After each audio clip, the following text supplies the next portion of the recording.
Welcome back to another technical deep dive here in the Debug Zone. Today, we're tackling a big question and breaking it down with insights from other users. Hopefully this clears up some misconceptions and helps you get the answer you need.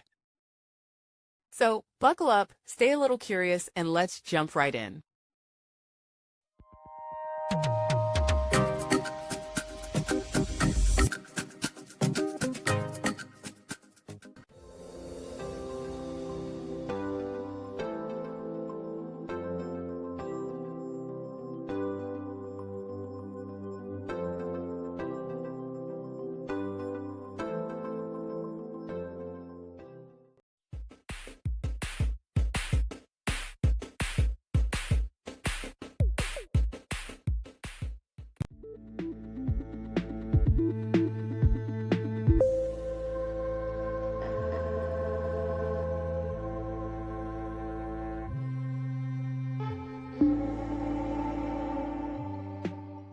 And that's a wrap.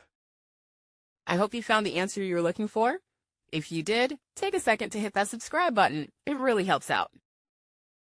And let me know in the comments which solution worked best for you. See you next time in the Debug Zone.